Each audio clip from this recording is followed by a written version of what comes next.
Je suis ravie d'avoir l'occasion de présenter ces recherches ici avec vous. Donc aujourd'hui, on va parler de la méritocratie scolaire et plus spécifiquement de la croyance en la méritocratie scolaire. Quelles sont les conséquences de la croyance en la méritocratie scolaire en particulier?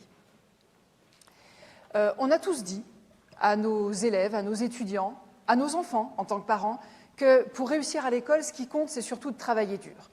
Parce que finalement, quand on veut, on peut. Donc surtout, ne te décourage pas. Si tu rencontres une difficulté, c'est normal. Fais des efforts, persévère et tu verras, ça finira par marcher. L'idée qui est derrière cette argumentation qu'on a tous tenue, c'est que finalement, ce qui détermine la réussite scolaire ou ce qui détermine les difficultés scolaires, c'est la quantité d'efforts, la quantité d'investissement personnel que l'on met dans une tâche, la persévérance. Donc bien sûr, on a tous dit ça et c'est quelque chose qui est assez indiscutable. La performance, elle se produit notamment grâce aux efforts.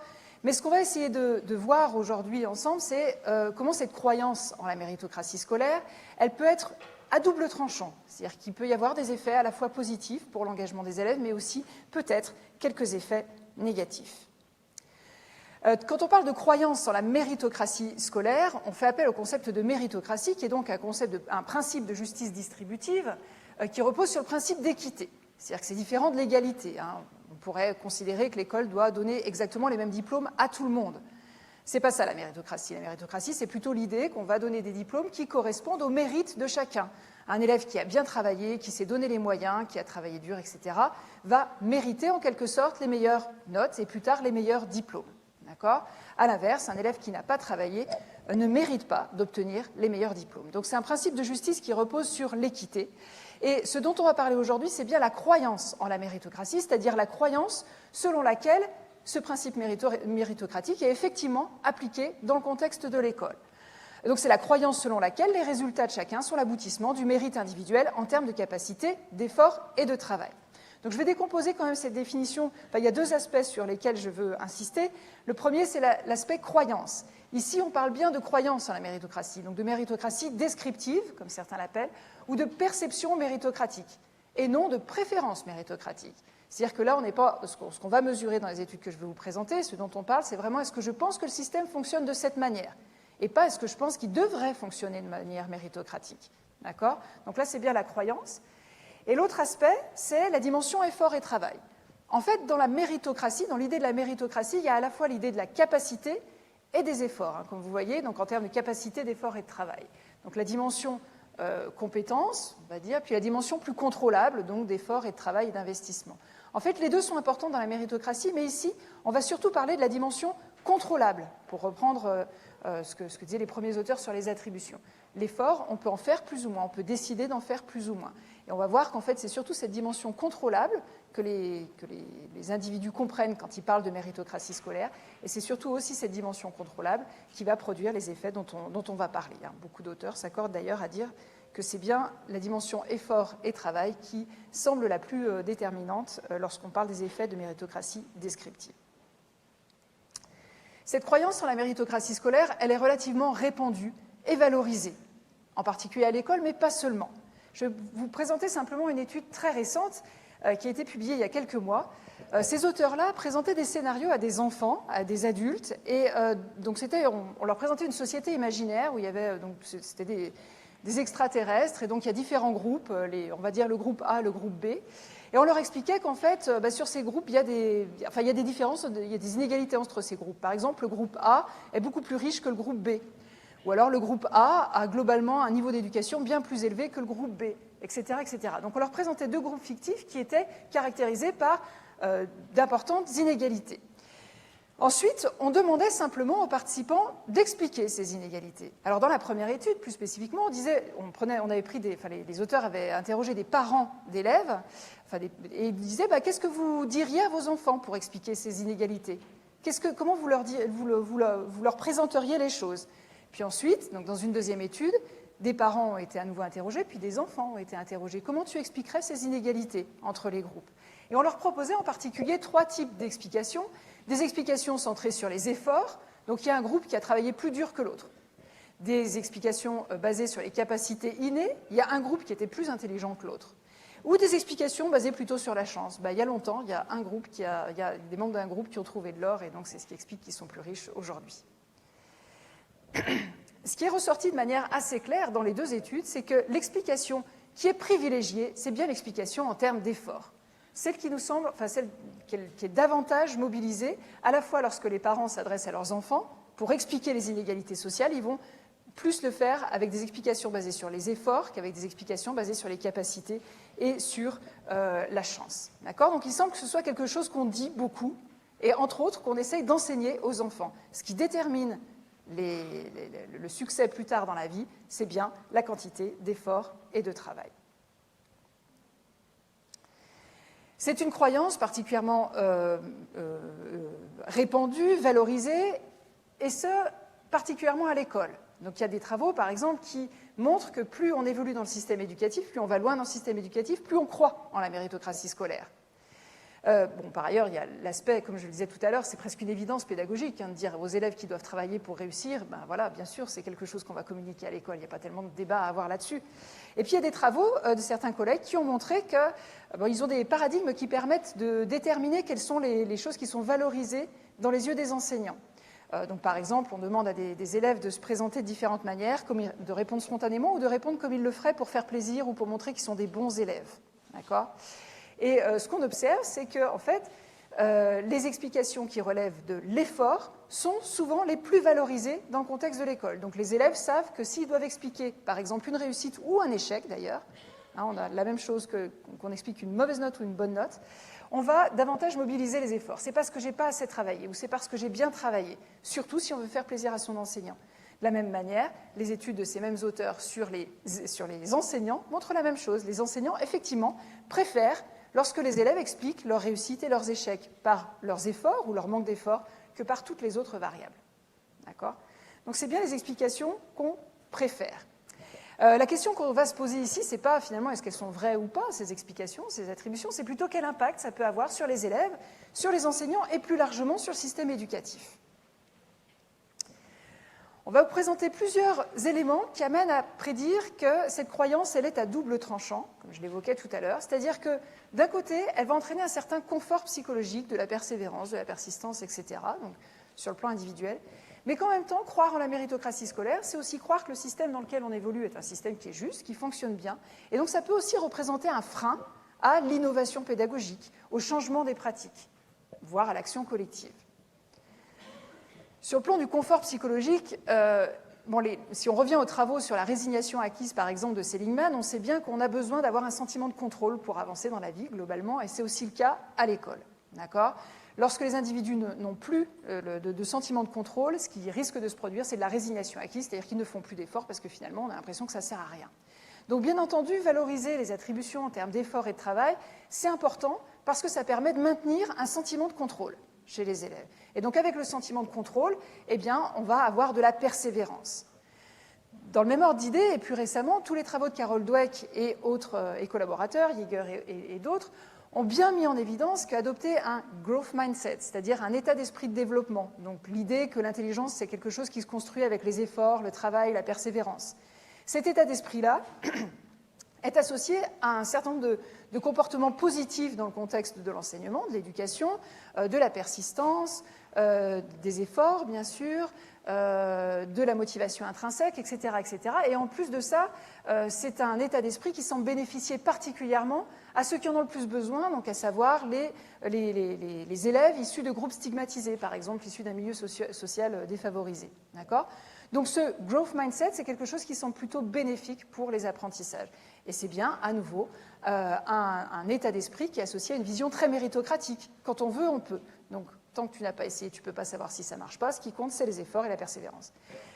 D'autres travaux ont également montré que croire en la mobilité, et là aussi c'est lié à l'idée de la méritocratie scolaire, croire que la mobilité est possible, c'est-à-dire que tout le monde peut réussir à l'école, il suffit de s'en donner les moyens, c'est une croyance qui va agir comme un facteur de résilience pour les étudiants de première génération. Donc là, c'est des études qui sont faites sur des étudiants universitaires. Et donc, dans le contexte de l'université, les étudiants de première génération, c'est-à-dire les étudiants dont aucun des parents n'a décroché le diplôme de l'enseignement supérieur, sont une population stigmatisée qui va rencontrer un certain nombre de difficultés tout au long du parcours universitaire. Eh bien, ces travaux montrent que lorsque les étudiants arrivent à croire en la mobilité et arrivent à se dire qu'avec des efforts et du travail, c'est possible, eh bien, ça va leur permettre, enfin, ça va agir comme un facteur de résilience, donc ça va leur permettre de persévérer, alors que ceux qui n'y croient plus vont bien plus rapidement baisser les bras. Donc l'ensemble de ces éléments nous amène à penser que croire en la méritocratie scolaire, c'est plutôt quelque chose qui va agir comme un facteur de motivation et de persistance. D'accord ? Mais parallèlement, d'autres travaux, notamment des travaux qui sont réalisés pour certains en dehors de la sphère scolaire, vont mettre l'accent sur le fait que croire en la méritocratie scolaire, c'est faire porter beaucoup de responsabilités à l'élève. En réalité, il existe des tas de facteurs qui déterminent la réussite scolaire. Le mérite, oui, mais aussi d'autres facteurs, notamment le milieu social des élèves, leur genre, leur lieu d'habitation, la composition de l'établissement dans lequel ils sont, etc., etc. Tous ces facteurs déterminent également la réussite scolaire et n'ont pas grand-chose à voir avec le mérite individuel. Donc la particularité de la croyance en la méritocratie scolaire est qu'elle amène à penser que chacun est responsable de ses réussites, mais également donc de ses échecs. Donc, ça peut entraîner une surestimation du déterminisme individuel, et avec cette surestimation du déterminisme individuel, peut-être une sous-estimation du déterminisme social et des barrières structurelles qui existent pour certains des élèves. Peut-être que s'ils ne réussissent pas, ça n'a rien à voir avec leur mérite, mais c'est d'autres facteurs. Et si je crois au mérite, finalement, je peux peut-être négliger un petit peu la part de ces facteurs. En dehors de la sphère scolaire, il y a des travaux en psychologie sociale qui ont mis en évidence que la croyance en la méritocratie, dans la société en général, c'était un mythe légitimateur. C'est-à-dire qu'en gros, ça fait partie de ces croyances qui sont diffusées, qui sont propagées, qui sont transmises dans la socialisation de l'enfant et qui permettent de penser qu'on vit dans un monde qui est relativement juste. Oui, certes, il existe des écarts de salaire, des écarts de niveau de vie entre les uns et les autres, mais si ces écarts sont justifiés par le mérite de chacun, alors ils ne nous paraissent pas tellement injustes. Si ces écarts s'expliquent par le fait que certains sont très méritants, d'autres le sont moins, finalement, ils nous paraissent normaux, ils nous paraissent justes, ils nous paraissent équitables. D'accord ?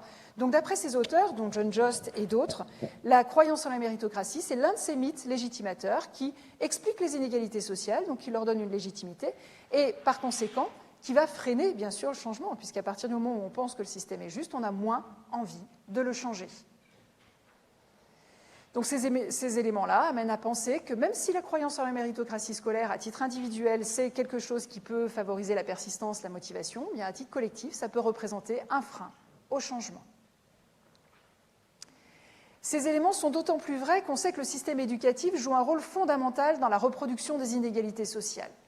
Donc je ne vais pas rentrer dans le détail, vous connaissez tous ça très bien, mais on sait depuis les travaux de Bourdieu qu'effectivement, si on vient d'un milieu populaire, on a plus de probabilité de décrocher un diplôme qui nous amènera lui-même vers des positions qui relèvent de bas statut, alors que si on vient d'un milieu plus favorisé, on a plus de probabilité d'accéder au diplôme qui nous donne accès aux positions plus privilégiées dans la société. Alors je refais, voilà, l'animation a sauté. Sauf que la particularité de cette reproduction, c'est qu'elle se produit en grande partie à l'école. Et donc, comme vous pouvez le voir sur la figure, il y a les lignes, les flèches qu'on voit bien, mais il y a aussi les flèches en pointillés. C'est-à-dire que, théoriquement, n'importe quel élève peut accéder à n'importe quel diplôme. C'est-à-dire qu'on va dire qu'il y a une égalité des chances. Théoriquement, tout le monde peut accéder à tout. Dans les faits, statistiquement, la probabilité est plus ou moins grande. Mais théoriquement, on peut accéder à n'importe quelle position.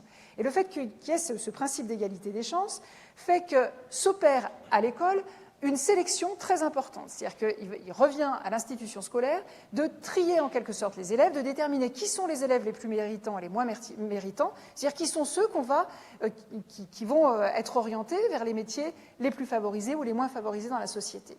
Donc cette sélection, désolé pour les problèmes d'animation, cette sélection qui apparaît à l'école, en fait, on sait maintenant qu'elle agit dans le sens de la reproduction sociale, notamment en donnant les meilleures notes, les meilleurs diplômes, les meilleures appréciations scolaires aux élèves qui viennent de milieux plus favorisés, mais elle a une apparence méritocratique. Donc, en gros, croire en la méritocratie scolaire, c'est penser que cette sélection qui se joue à l'école, que cette sélection est fondée exclusivement sur le mérite. D'accord ? Donc, qu'il y a une effective égalité des chances au départ et que finalement, tout ce qui va se jouer à l'école, c'est ça qui va déterminer la réussite de chacun. Alors, donc le modèle sur lequel je m'appuie de manière générale, et je vais vous présenter quelques illustrations expérimentales et corrélationnelles tout à l'heure, prédit que la croyance en la méritocratie scolaire va donc être cette croyance à double tranchant qui, à titre individuel, va être associée à un certain confort psychologique, des espoirs de mobilité, de la motivation à persister et une bonne estime de soi, mais qui, à titre collectif, va être associée à une vision très individualiste et internalisée de la réussite et des échecs, ce qui va être associé à un faible soutien à certaines pratiques, et notamment les pratiques dont on sait qu'elles peuvent réduire les inégalités sociales, et donc à une acceptation des écarts qui existent au sein de la société. Ce modèle-là, je vais l'illustrer avec un ensemble de recherches. Donc, dans le premier axe, je vais vous présenter des recherches où on a essayé de comprendre le lien qui existait entre la croyance en la méritocratie scolaire et la manière dont les élèves perçoivent la réussite, vivent leur réussite et leurs échecs. D'accord ? Dans le deuxième axe, je vais vous présenter le lien entre les croyances en la méritocratie scolaire et les pratiques pédagogiques des enseignants. Et enfin, je vous présenterai des recherches qui montrent le lien qui existe entre la croyance en la méritocratie scolaire et la motivation à lutter contre les inégalités dans le contexte de l'école. Dans le premier axe, on se focalisera sur des étudiants, dans le sens où les deux études que je vais vous présenter ont été conduites auprès des étudiants. Donc, qu'est-ce qui, en tant qu'élève ou étudiant, dans mes croyances, détermine ensuite ma manière de réagir ? Le deuxième axe a été réalisé sur des enseignants et le troisième sur des parents d'élèves. Donc on voit bien que cette croyance en la méritocratie scolaire, ce n'est pas quelque chose qui se limite aux croyances de l'élève, mais qui peut aussi s'observer chez les enseignants, chez les parents, et avoir également des effets sur la manière dont ils perçoivent le système. Alors, premier axe de recherche. Donc, c'est des recherches que j'ai réalisées avec Alison Sicard, Alice Normand et Delphine Martineau. Et dans ces recherches, on a essayé de comprendre le désengagement scolaire, le désengagement psychologique. Alors, très rapidement, donc, ce que l'on sait grâce aux recherches sur le désengagement, c'est que globalement, on a besoin d'avoir une estime de soi positive, et que dans le contexte de l'école, on peut avoir plein d'opportunités, plein de situations dans lesquelles on est en échec, et donc ça risque de menacer notre estime de soi, notamment lorsque l'échec est répété. Donc, on sait, grâce aux travaux sur le désengagement, que face à un échec, on a tendance à se désengager psychologiquement. Qu'est-ce que ça veut dire, se désengager ? C'est désengager le soi de cette tâche, c'est-à-dire considérer que cette tâche n'est pas un indicateur de ma valeur personnelle. Donc, en gros, de toute façon, l'école, c'est pas un truc qui compte pour moi, c'est pas très sérieux, c'est pas... voilà. Ou alors, les notes qu'on obtient à l'école, c'est complètement biaisé, c'est pas du tout le reflet de ce que je vaux réellement. Donc, voilà. Désengagement psychologique, c'est à la fois le discrédit et la dévaluation, donc deux stratégies qui, en fait, permettent de protéger l'estime de soi en situation d'échec. D'accord ? Donc, l'échec favorise le désengagement. OK. La question qu'on s'est posée, c'est est-ce que croire en la méritocratie scolaire, ça va agir comme un facteur de protection face à ça, ou à l'inverse, comme quelque chose qui va accentuer l'effet de l'échec et de la réussite sur les perceptions de soi ? Cette question nous paraissait intéressante parce que pour les raisons que j'ai développées précédemment, on peut faire les deux hypothèses. On peut penser, donc si on regarde cette partie-là, que la croyance en la méritocratie scolaire, je le disais tout à l'heure, va favoriser le sentiment de contrôle, donc la résilience. Donc on peut penser que finalement, elle devrait atténuer le lien qui existe entre les performances et l'estime de soi et donc le désengagement.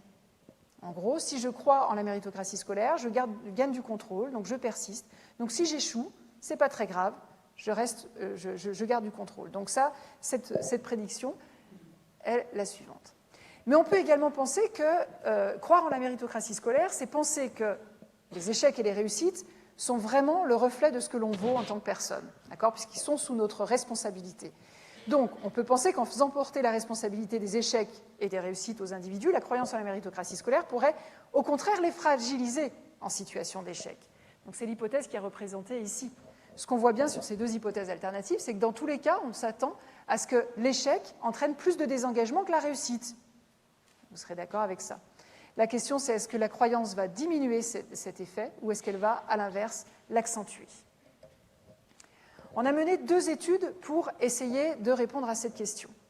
La première étude a été réalisée sur des étudiants américains. On a mesuré chez eux la croyance en la méritocratie scolaire. Je vais vous montrer l'échelle qu'on utilise globalement dans nos études. Et on les a ensuite, on a utilisé une manipulation expérimentale de l'échec et de la réussite, c'est-à-dire qu'on a amené les étudiants à se projeter dans la réussite ou dans l'échec. Ensuite, on a mesuré leur estime de soi et leur désengagement. Donc les études, ce n'est pas important pour moi, etc. Je vous montrerai les mesures tout à l'heure. Dans tous les cas, on a contrôlé le niveau académique estimé, donc pour éliminer la part de variance qui est associée à leur niveau réel. Ici, on était bien sur des compétences manipulées, enfin sur des performances manipulées. Voilà la mesure de la croyance en la méritocratie scolaire. Donc, pas obligé de tout dire, je vous fais vraiment une synthèse. On leur dit, voilà, on va vous montrer une série d'affirmations qui correspondent au système éducatif. Bon, là, c'était higher education, parce qu'on a fait ça sur des étudiants, mais dans les autres études, on a parlé de l'école en général, l'école française en fonction. Voilà, on adapte à chaque fois la mesure. Ici, c'était donc des étudiants américains. Et donc, on leur dit, voilà, en gros, dans l'enseignement supérieur, quand on veut, on peut.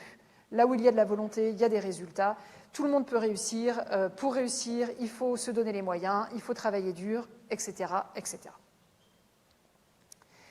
Ensuite, donc, on les a amenés à se projeter dans la réussite ou dans l'échec. Plus spécifiquement, pour la moitié des étudiants, on leur demandait d'imaginer, de dire, voilà, on va vous demander de vous projeter dans le futur, et tout ne s'est pas bien passé, en fait. Vous avez raté vos études, voilà, vous avez essayé de travailler, mais ça n'a pas marché, et donc voilà. Essayez de vous imaginer ce qui se passe, décrivez votre quotidien, on essayait de les projeter dans quelque chose le plus concret possible pour que ça fonctionne. À l'inverse, dans la condition de succès, on leur disait, voilà, projetez-vous dans quelques années, tout s'est bien passé, vous avez travaillé dur et vous avez réussi. Donc vous avez décroché les diplômes que vous vouliez, etc., etc. Ensuite, on mesurait donc le désengagement. Alors, il y a deux parties dans le désengagement. Le discounting, c'est le discrédit. C'est considérer qu'en gros, ce qui relève, par exemple, des notes des examens à l'université n'est pas le reflet de la compétence réelle des individus. Et la dévaluation, donc voilà, c'est important pour moi de réussir ou pas dans ces examens. C'est quelque chose. J'investis une partie de mon estime de soi dans les examens. Bon, en réalité, il y a une très forte corrélation entre les sous-dimensions, donc on a tout agrégé dans un seul score de désengagement. Alors, voilà ce qu'on a obtenu. Premièrement, sur l'estime de soi, on a simplement, mais il est quand même important, un effet principal de la croyance en méritocratie scolaire, c'est-à-dire que plus les étudiants croient en la méritocratie scolaire, et meilleure est leur estime de soi.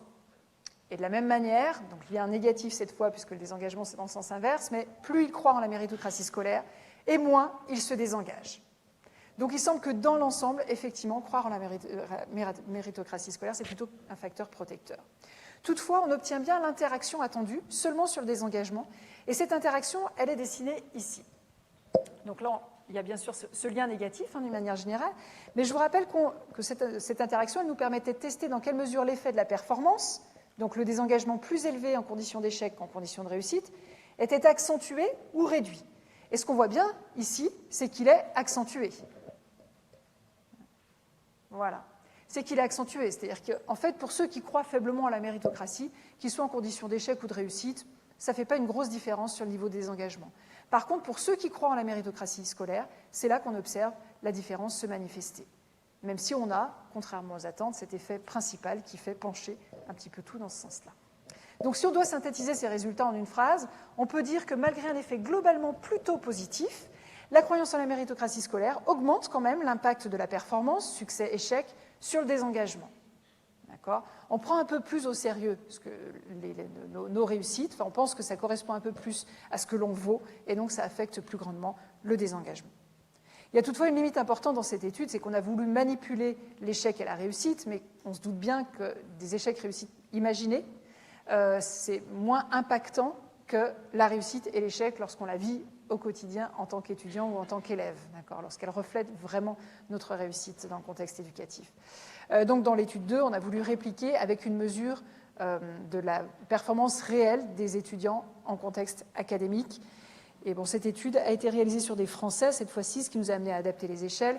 On a pris une mesure de performance en temps 1, donc en début d'année, ainsi qu'une mesure de croyance en méritocratie scolaire, et ensuite, donc plus tard dans l'année, on a pris une mesure d'estime de soi, de désengagement, avec des items assez proches de ceux que je vous ai présentés. À nouveau, on obtient un effet principal, positif, de la croyance en la méritocratie scolaire. Donc il semble bien que là aussi, plus les étudiants en début d'année croient en la méritocratie scolaire, et meilleure est leur estime de soi. Par ailleurs, plus ils croient en la méritocratie scolaire, et moins ils sont désengagés. Donc il y a bien cet effet globalement positif. Mais à nouveau, on observe l'interaction.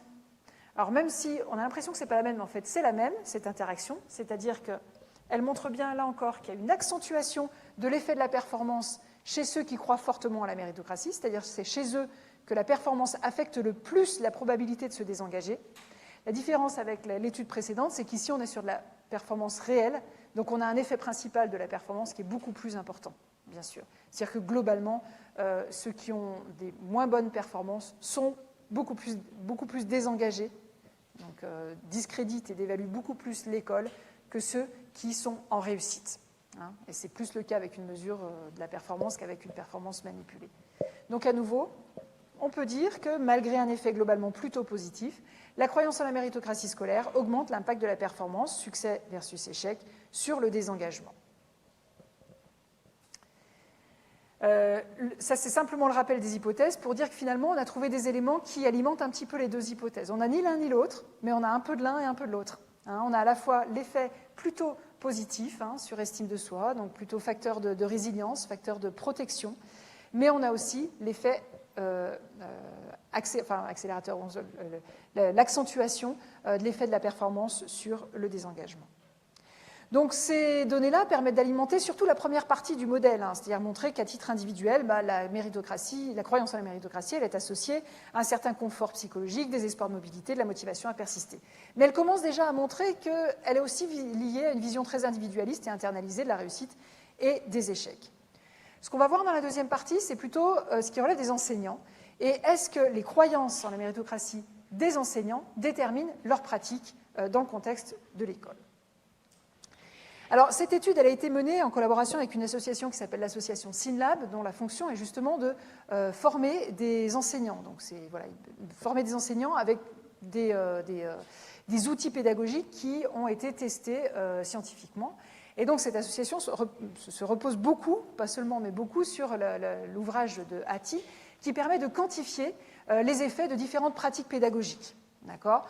Donc, à titre d'exemple, Hattie, dans sa méga-analyse, a pu montrer qu'il y a certaines pratiques qui permettent d'entraîner des gains vraiment significatifs et importants sur les apprentissages, alors qu'il y a d'autres pratiques qui, en gros, ne produisent quasi aucun effet. Il y a même des pratiques qui entraînent des effets négatifs. Je vous ai mis quelques exemples ici. L'apprentissage coopératif, c'est l'une des pratiques pédagogiques qui semble produire les effets les plus marqués, puisqu'on a un dé de points qui se situe entre 0,40 et 0,59 en fonction des pratiques. Mais globalement, l'apprentissage coopératif, c'est plutôt quelque chose qui a l'air d'améliorer les apprentissages. Faire faire des devoirs, c'est aussi quelque chose qui améliore les apprentissages. Bon, en réalité, ça dépend beaucoup de l'âge des élèves, du contexte et du milieu social. Mais d'une manière générale, il y a un effet significatif, bien que moins important que les méthodes coopératives.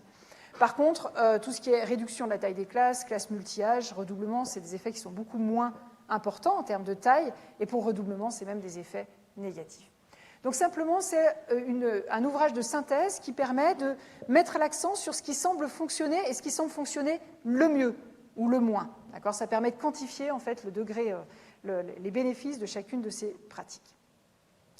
Donc, le SynLab nous ont contactés pour qu'on puisse... La question de départ, c'était comment faire en sorte que les enseignants utilisent les bonnes pratiques, tant qu'à faire. Qu'est-ce qui détermine qu'ils utilisent certaines pratiques ou, à l'inverse, qu'ils ne les utilisent pas. Donc, nous, on a fait l'hypothèse de la croyance en la méritocratie scolaire comme une croyance relativement répandue qui pourrait freiner l'utilisation de certaines pratiques, et notamment les pratiques dont on sait qu'elles peuvent atténuer les différences en fonction des groupes sociaux auxquels appartiennent les élèves. Donc cette étude a été menée avec Michael Jury et Sébastien Goudot sur des enseignants volontaires. On a donc pris une mesure de croyance en la méritocratie scolaire. On a ensuite demandé aux enseignants comment ils expliquent la réussite et l'échec des élèves. Je vais vous expliquer dans un instant comment on a procédé. On a également pris une mesure du climat promu dans la classe, climat de performance, climat de maîtrise. Je vais vous expliquer aussi de quoi il s'agit. Et enfin, on leur a présenté différentes pratiques pédagogiques et on leur a demandé à quelle fréquence ils utilisaient ces pratiques-là, donc de pas du tout à plusieurs fois par semaine. Alors, pourquoi le climat de classe ? Il existe une littérature très abondante en psychologie de l'éducation sur l'importance de la différence entre les buts de maîtrise et les buts de performance. C'est-à-dire que ce que dit cette littérature, c'est que les élèves peuvent être plus ou moins motivés par la maîtrise et par la performance. Donc un élève qui est motivé par la maîtrise, qui poursuit des buts de maîtrise, c'est un élève qui cherche à progresser, à apprendre. D'accord ?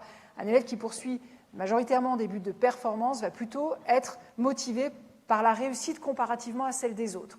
Donc c'est des buts qui sont beaucoup plus axés sur la compétition et la comparaison sociale. Or, ces travaux mettent aussi en évidence que le climat de classe est l'un des facteurs qui amène les élèves à poursuivre des buts de maîtrise ou des buts de performance.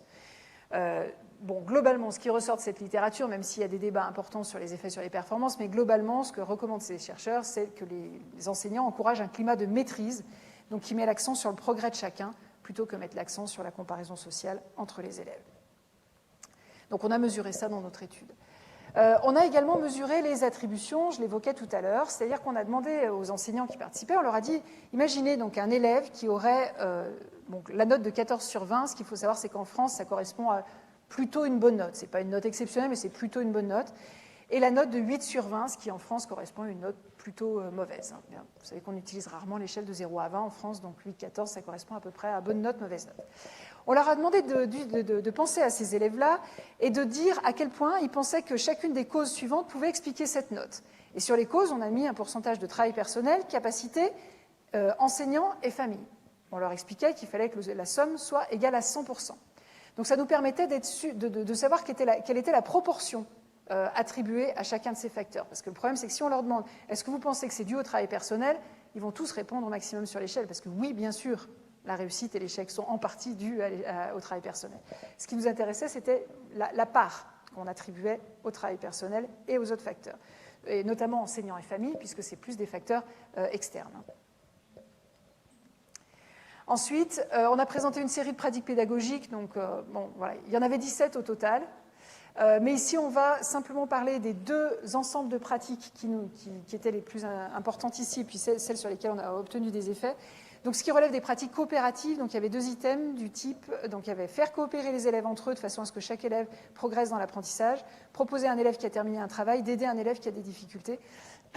Et puis les pratiques plus compétitives, donc montrer en exemple les meilleurs élèves de la classe, favoriser la compétition entre élèves pour les amener à se dépasser, comparer les élèves entre eux. On a agrégé ces items-là, puisqu'ils corrélaient fortement entre eux. On leur demande donc à quelle fréquence ils utilisent ces pratiques, de jamais à tous les jours ou presque. Alors, premièrement, concernant les explications de l'échec ou de la réussite, ce qu'on observe, c'est un pattern très clair, que ce soit l'élève qui a 8 sur 20 ou 14 sur 20, donc dans le cas de la réussite et de l'échec, ce qui est conforme à ce qui avait été obtenu dans le domaine des attributions. Ce qui est important, ce n'est pas est-ce qu'on explique une réussite ou un échec, c'est plutôt comment on l'explique. Donc, la croyance en la méritocratie scolaire est associée positivement à la part due aux efforts, sans grande surprise. Ce qui est intéressant, c'est qu'elle n'est pas corrélée à la part due aux capacités de l'élève. Donc, je vous disais tout à l'heure, on pense que la manière dont les étudiants, les enseignants dans cette étude conçoivent la méritocratie, c'est vraiment en termes d'efforts et de travail, plus qu'en termes de capacité. Cette absence de corrélation le soulève ici. Ce qui est très intéressant également, c'est que plus les enseignants croient en la méritocratie scolaire, et moins ils considèrent que les enseignants et la famille sont responsables de la réussite et de l'échec.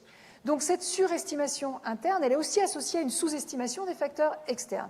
Et pour l'enseignant, c'est important, parce que si on considère que tout repose sur l'élève et que finalement, en tant qu'enseignant, ce n'est pas ce qu'on va faire dans la classe, les pratiques qu'on va mettre en place dans la classe qui vont être déterminantes, on a bien peu de raisons de faire des efforts pédagogiques. D'accord ? Donc il y a bien un lien négatif entre la croyance en la méritocratie scolaire et le rôle, enfin la part qu'on attribue aux enseignants et à la famille. Plus important, on obtient les liens attendus entre la croyance en la méritocratie scolaire et le climat qu'on promeut dans la classe. Donc, en l'occurrence, plus les enseignants croient en la méritocratie scolaire, plus ils vont promouvoir un climat de performance, donc amener les élèves à se comparer entre eux, etc. Moins ils vont promouvoir un climat de maîtrise, qui est pourtant, je vous le disais, le climat qui entraîne le plus de bénéfices sur des tas de choses, en tout cas d'après les chercheurs du domaine. Lesquels climats sont eux-mêmes reliés à la fréquence à laquelle on rapporte utiliser des pratiques compétitives et des pratiques coopératives. Bon, l'effet indirect est significatif dans les deux cas. Donc, les croyances des enseignants impactent bien le climat qu'ils mettent en place dans la classe, ce qui, bien sûr, est associé aux pratiques, la fréquence à laquelle ils utilisent des pratiques compétitives et des pratiques coopératives. Alors, ces résultats sont importants parce qu'on sait des pratiques compétitives et coopératives qu'elles ont des effets sur beaucoup de choses, mais aussi sur les apprentissages des élèves et notamment en fonction de leur milieu d'origine. Je vous ai évoqué en introduction, tout à l'heure, le fait que Hattie a bien mis en évidence que les pratiques coopératives sont des pratiques qui, en général, améliorent les apprentissages. Et depuis peu, donc, il y a certains travaux, notamment ceux de Dittmann, qui suggèrent que ceux qui bénéficient le plus des climats coopératifs sont ceux qui ont plutôt un soin interdépendant, en l'occurrence ceux qui viennent de familles plutôt défavorisées. Donc là, dans cette étude, c'est des étudiants de première génération. Donc on peut penser que finalement, en mettant l'accent sur le climat de performance et en favorisant les pratiques compétitives, ce que font indirectement ces enseignants qui croient fortement à la méritocratie, c'est plutôt accentuer l'écart de performance en fonction de l'origine sociale des élèves. Donc on a toute une série d'études qui ont montré effectivement que c'est bien dans les climats de compétition, les climats qui mettent en avant la sélection, les buts de performance, c'est bien dans ces climats-là que l'écart de performance en fonction de l'origine sociale des élèves est le plus marqué. D'accord ? J'ai mis ici simplement en exemple. Ici, il n'y a pas d'écart, c'était avec une manipulation de la classe sociale, et c'est bien dans les climats compétitifs. Donc ici, c'était dans un contexte où on leur disait il faut que vous essayiez de réussir mieux que les autres, que l'écart est le plus prononcé. Donc, plus les enseignants croient en la méritocratie scolaire, et plus ils vont avoir tendance à mettre en place des pratiques qui accentuent l'écart de performance en fonction de l'origine sociale des élèves. Ce qui nous permet déjà de compléter un petit peu le modèle et de basculer de ce côté-là. Ces résultats soutiennent effectivement à nouveau l'idée que la méritocratie scolaire, cette croyance en tout cas, est associée à une vision individualiste, internalisée de la réussite des échecs, au faible soutien aux pratiques coopératives. Et ce qu'on va voir maintenant dans la troisième partie, c'est qu'elle est associée à moins de motivation à lutter contre les inégalités. Je vais reprendre très rapidement une autre partie des résultats de l'étude que j'ai évoquée tout à l'heure en introduction. Vous savez, celle où on demandait à des parents et à des enfants d'expliquer les inégalités entre des groupes fictifs, des groupes d'extraterrestres. D'accord ? Eh bien, dans une troisième étude, les auteurs ont interrogé des enfants. D'accord ? Uniquement des enfants, cette fois-ci. Et cette fois-ci, plutôt que de leur demander comment tu expliques les inégalités entre le groupe A et le groupe B, alors, on leur donnait des explications. Donc, comme tout à l'heure, ils disaient, ben voilà, il y a le groupe A qui est plus riche que le groupe B, qui a des meilleurs diplômes, etc. Et en fait, ce qu'il faut savoir, c'est que le groupe A a travaillé dur. Vraiment, c'est donner les moyens de réussir. C'est pour ça que maintenant, ils sont plus riches que le groupe B. Ça, c'était dans une condition. Dans l'autre condition, on leur disait, ben voilà, en fait, le groupe A, ils sont juste plus intelligents que le groupe B. Donc, voilà, ils sont meilleurs. Hein. Donc, c'est pour ça qu'ils sont plus riches que le groupe B. Et puis, dans une troisième condition, on disait aux enfants, bon, ben voilà, le groupe A, il se trouve qu'il y a des gens qui ont eu de la chance dans ce groupe et ça leur a permis, ils ont trouvé de l'or et donc c'est ce qui leur a permis d'être riches aujourd'hui. D'accord ? Donc, on proposait trois types d'explications, enfin, en fonction de la condition, un type d'explication à chaque fois. Ensuite, on mettait les enfants face à une sorte de dilemme, c'est-à-dire qu'on leur disait, maintenant, on va te présenter deux personnes qui viennent de chaque groupe. Une personne qui vient du groupe A, une personne qui vient du groupe B. Celle qui vient du groupe A, elle a 2 pièces de monnaie. Celle qui vient du groupe B, elle n'a qu'une pièce de monnaie. D'accord ? C'est ce qu'on t'a dit, un groupe A, ils sont plus riches que groupe B. Voilà. Donc ça, c'est pas surprenant. Et toi, on te donne une pièce de monnaie. Et tu vas devoir décider à qui tu donnes cette pièce de monnaie. Donc ce qui intéresse les chercheurs ici, c'est est-ce que les enfants vont faire un choix de rectification ? Je vais donner plus à ceux qui ont moins. Ou est-ce qu'ils vont faire un choix de perpétuation ? Ce qu'eux, ils appellent perpétuation, c'est-à-dire finalement, je vais donner plus à ceux qui ont déjà plus. D'accord ? Et on voit bien les implications que ça peut avoir en termes de réduction des inégalités. Alors je vous rassure tout de suite sur le fait que dans les conditions chance et capacité, les enfants font le choix de la redistribution. C'est-à-dire que les enfants considèrent que s'il y en a un qui a 2 pièces et l'autre une pièce, ils vont donner, enfin le choix préféré, c'est de donner à celui qui a moins. Donc le choix de la redistribution. Mais je pense que vous me voyez venir. Ce qui se passe dans la condition effort, c'est l'inverse. C'est-à-dire qu'à partir du moment où on leur a dit que finalement, ceux qui ont plus, ceux qui sont plus riches, c'est qu'ils ont plus travaillé, ben on considère qu'ils méritent leur richesse. Et donc, on va leur donner encore plus. Donc, ils vont préférer que les riches aient 3 pièces, alors que l'autre ne garde qu'une seule pièce. Donc, moins de choix de redistribution lorsque les inégalités sont attribuées au mérite. Je vais donc vous présenter maintenant des études que j'ai réalisées avec Yannick Smeding et Sandrine Redersdorf, sur des étudiants, la première étude, mais surtout sur des parents d'élèves, les deux études suivantes. Dans tous les cas, on mesurait donc la croyance en la méritocratie scolaire, de la même manière que ce qu'on a fait précédemment.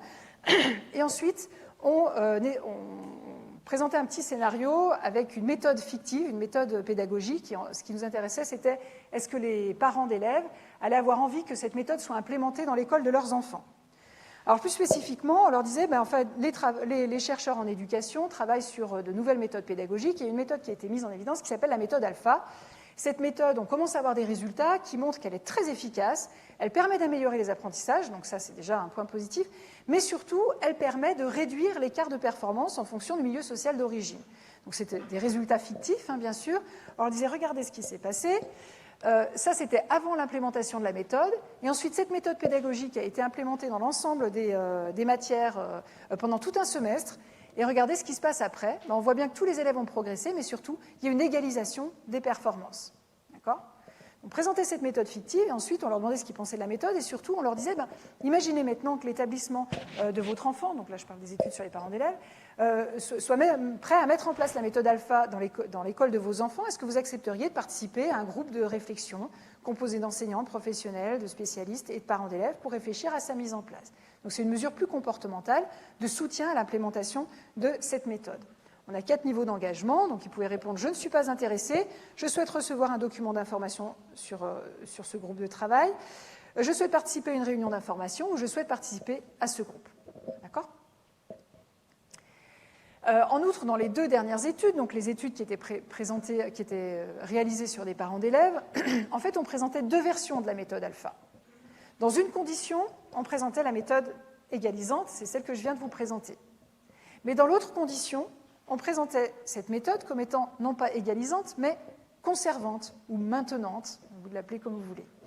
Ce qu'on voit ici, c'est que, enfin, ce qu'on expliquait d'ailleurs dans le petit texte qui accompagnait, c'est que l'implémentation de la méthode permettait à nouveau d'augmenter les performances. Donc globalement, c'était une méthode efficace, mais qu'elle permettait d'améliorer les performances de tout le monde, quel que soit son milieu d'origine. Donc finalement, l'écart de performance en fonction du milieu social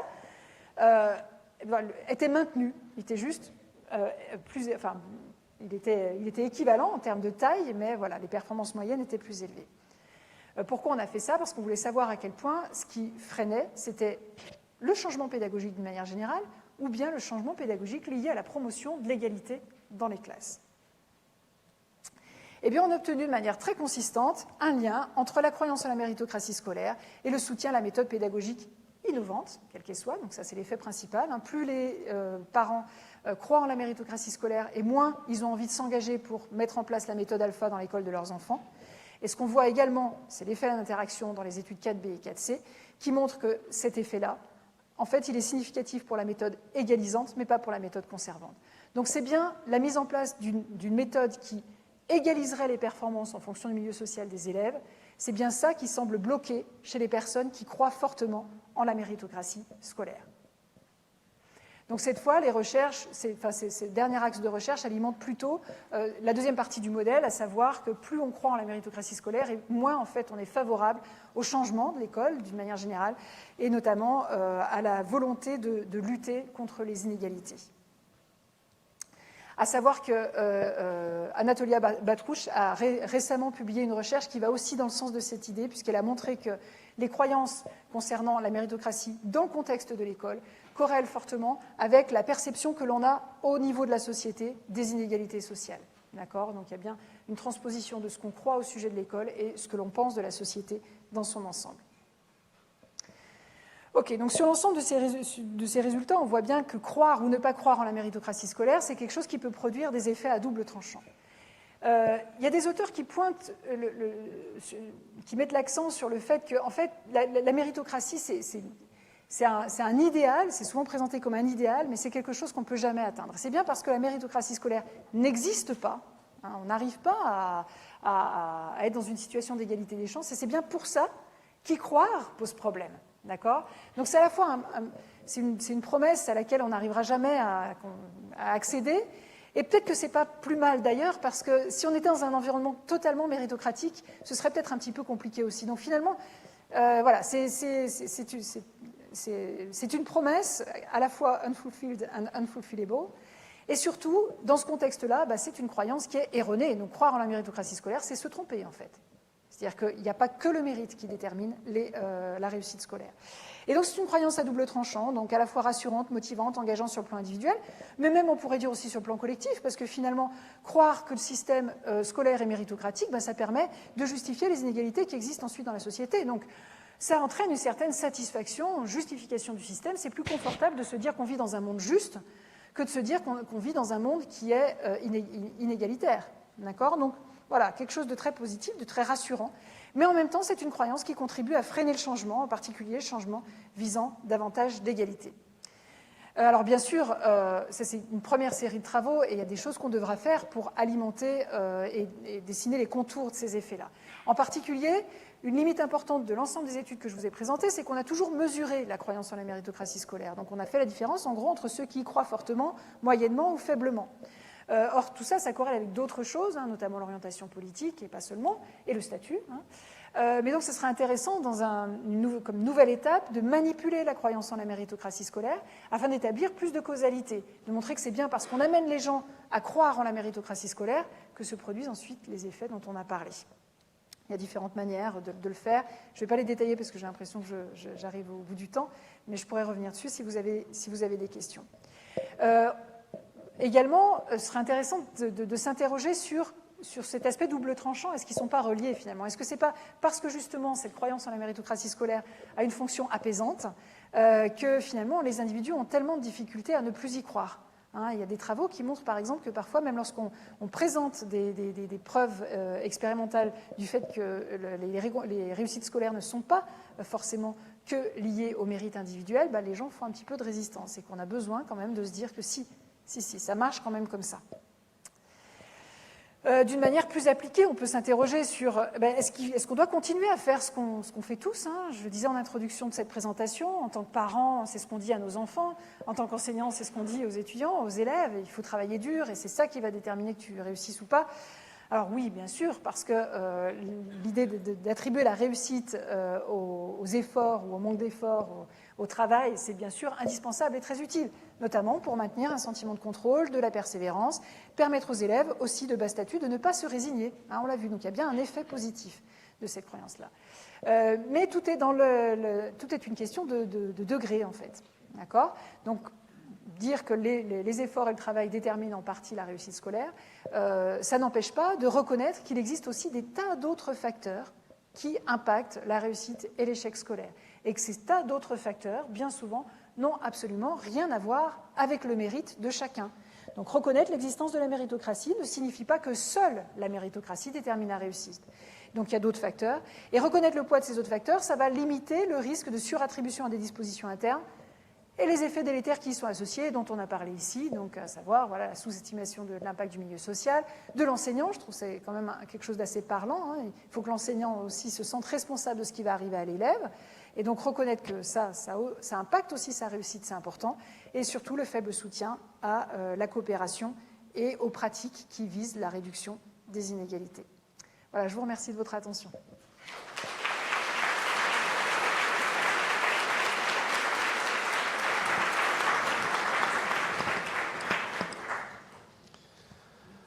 Alors, merci beaucoup Céline pour cette conférence passionnante et puis qui touche des enjeux très importants et puis la démonstration est très claire. Le temps des questions dans la salle. Oui. Merci pour cet exposé. Alors, il y a deux questions. La première est méthodologique.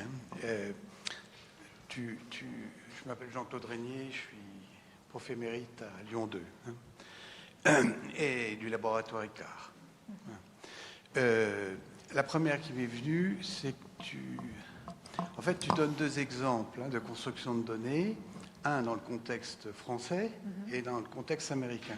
Donc il me vient, c'est peut-être qu'on doit prendre une ouverture, une perspective aussi culturelle en quelque sorte.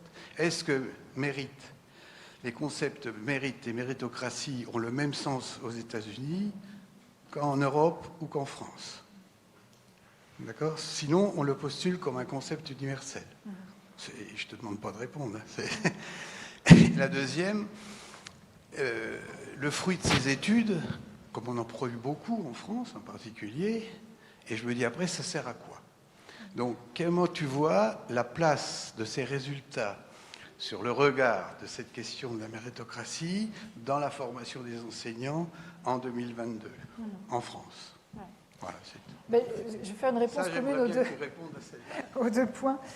Donc oui, il y a des effets culturels sur le niveau de méritocratie, ou en particulier, alors sur la méritocratie scolaire, on ne le sait pas encore, hein, parce que c'est quelque chose qui a été très peu étudié aux États-Unis, mais sur la croyance en la méritocratie de manière générale, elle est beaucoup plus élevée aux États-Unis, par exemple, qu'en France. Alors il faudrait d'autres pays pour faire vraiment une vraie comparaison interculturelle, mais si on prend juste ces deux pays, il y a un écart, notamment parce qu'il y a une culture de la méritocratie qui est beaucoup plus ancrée aux États-Unis.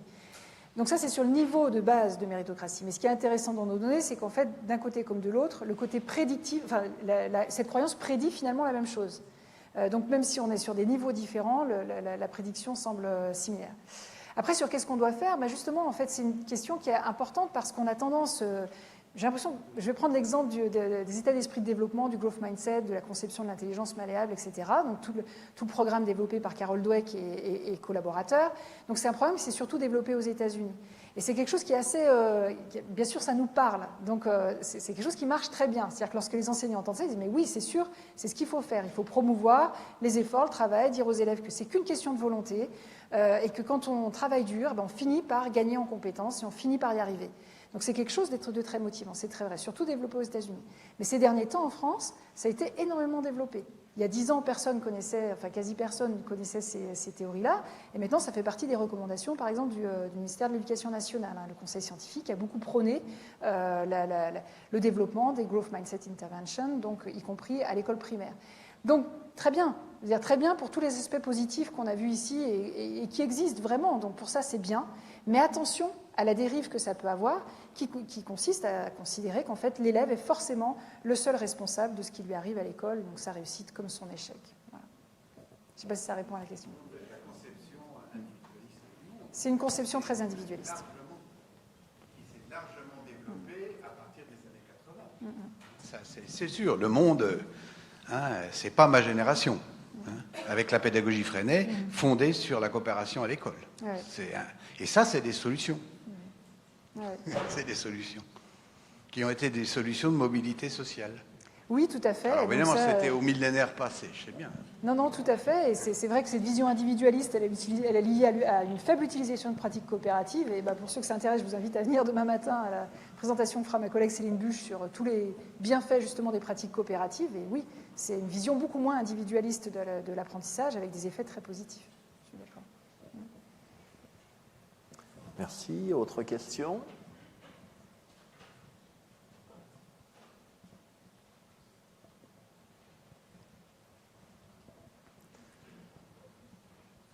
Oui, là-bas et là-bas.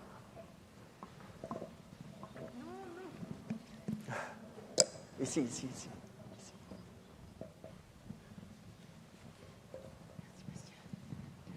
Bonjour.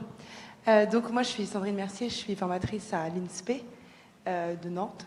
Et en fait j'avais une question quand vous avez répondu à monsieur.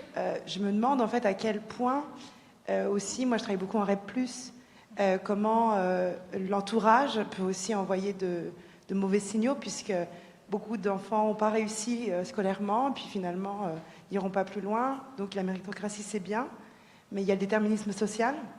Avec aussi, tous mes cousins, tous mes frères n'ont pas forcément trouvé un métier, tout ça. Donc en fait, c'est aussi comment les exemples plus forts autour de nous peuvent aussi empêcher, je ne sais pas si vous le mesurez dans votre enquête, mais quand vous avez répondu, je me suis demandé aussi ces exemples qui empêchent parfois d'y croire, en tout cas. Voilà, merci. Et puis sur la question aussi des enfants avec des besoins éducatifs particuliers, peut-être, parce qu'en fait, ici, les capacités, c'est déjà quelque chose sur lequel on travaille, mais après, sur leurs propres croyances, quand il y a un déficit cognitif, c'est plus difficile déjà. Voilà, merci. Alors, 2 éléments de réponse peut-être sur les besoins éducatifs particuliers. Donc, mon collègue Michael Jury a vraiment spécifiquement travaillé sur cette question et ils ont observé, dans un article qui a été récemment publié, que plus les enseignants croient en la méritocratie scolaire et moins ils mettent en place des pratiques inclusives dans leur classe. Donc, il y a bien un lien qui est observé dans plusieurs études. Après, sur l'autre partie, ça renvoie à cette idée de Growth Mindset Intervention, justement, la conception quand on veut, on peut, etc. Ce qu'ont montré les auteurs comme Yeager et Dweck et d'autres aux États-Unis, c'est que finalement, les populations sur lesquelles ces interventions sont les plus efficaces sont bien les populations des quartiers défavorisés ou les groupes stigmatisés, d'une manière générale. Ça peut être les étudiants de première génération à l'université, ça peut être... Voilà. Pourquoi? Parce que justement, ils ont besoin de croire de regagner du contrôle sur leur scolarité. Et un des arguments des auteurs, c'est de dire qu'il existe parfois chez ces élèves-là une forme de fatalisme. De toute façon, quoi que je fasse, moi je sais que les gens de mon milieu, ils réussissent jamais, donc voilà. Et ça, effectivement, c'est quelque chose qui va faire perdre du contrôle aux élèves et donc qui va réduire la motivation et les performances. Alors ça, c'est aux États-Unis, mais en France, il existe aussi des choses qui ont été montrées, notamment il y a une association qui s'appelle Énergie Jeune et qui fait des interventions basées sur ces Growth Mindset Interventions dans les milieux REP et REP+. Et globalement, l'étude d'impact a montré que cette intervention, donc, qui consiste à aller dans des collèges de REP et REP+, et encourager les élèves à penser avec un état d'esprit de développement, à se fixer des objectifs atteignables. Il y a tout un protocole, c'est quelque chose qui est répété sur plusieurs séances. Et donc ces interventions sont efficaces, effectivement, dans les collèges de REP et de REP+. Mais très récemment, on a discuté de cette intervention, et justement, le choix qui a été fait, c'est de dire aux élèves, voilà, il faut effectivement mettre en place des stratégies, persévérer, travailler dur, et ça peut vous permettre de réussir. Mais ça ne veut pas dire non plus que votre réussite et vos échecs sont forcément dus à votre mérite individuel. Donc on a rajouté cette petite correction qui permet justement de rappeler aux élèves qu'ils ne sont pas les seuls responsables de ce qui leur arrive. Voilà. Donc les futures études d'impact permettront de savoir si ça améliore l'efficacité de l'intervention ou pas. Voilà. Merci. Une toute dernière question. On a déjà un petit peu dépassé le temps, mais on a commencé, oui, ici, un petit peu en retard. Oui, bonjour. On s'interrogeait un peu sur la conception de la méritocratie qui est à la base des expériences avec des personnes d'interview que vous avez montrées. Parce que la méritocratie, vous l'avez définie, vous avez dit que bien des personnes la voient comme une sorte de justice distributive. Alors, évidemment, on peut avoir de la méritocratie une vision très restrictive. On peut dire, en fait, sa fonction est aussi dans la sélection. Alors, ça n'a rien à voir avec alors, c'est une idée très, très archaïque, au fond, de la justice. Ou bien on peut dire, et ça arrive très fréquemment, de dire la méritocratie, c'est au fond la métaphore de l'ascenseur social. Et l'ascenseur social, il monte toujours, je ne sais pas pourquoi, mais il monte toujours, et tout le monde peut le prendre, et là on commence dans la tête des gens, dans la tête même des enseignants par exemple, ça finit par être ensuite, il finit par y avoir une sorte de confusion entre l'ouverture de l'accès, la démocratisation des conditions d'accès, qui est une question en réalité d'équité, et le mythe dont vous venez de parler. Donc j'aimerais un peu savoir comment est-ce que vous avez développé la définition de la méritocratie dans ces expériences que vous avez menées? Alors, pour répondre à cette question, le plus simple, c'est de regarder comment on l'a mesurée, effectivement, avec notre échelle. Donc, je vais peut-être juste vous la remettre pour que vous l'ayez sous les yeux. Je vais prendre en anglais, mais voilà, c'est ça, en fait, notre mesure. Donc, on pose des questions de ce type-là aux enseignants, aux élèves, etc. Donc, à l'école, quand on veut, on peut. Tout le monde a les mêmes chances de réussir à l'école. Pour réussir, il suffit de bien travailler. À l'école, les élèves qui obtiennent des mauvaises notes sont ceux qui n'ont pas assez travaillé. À l'école, les élèves sont récompensés en bonnes notes et compliments pour leurs efforts. À l'école, les élèves obtiennent les notes qu'ils méritent. À l'école, les élèves qui obtiennent de bonnes notes sont ceux qui ont bien travaillé. Et le dernier item, c'est un item inversé. Donc, à l'école, la volonté ne suffit pas toujours pour réussir.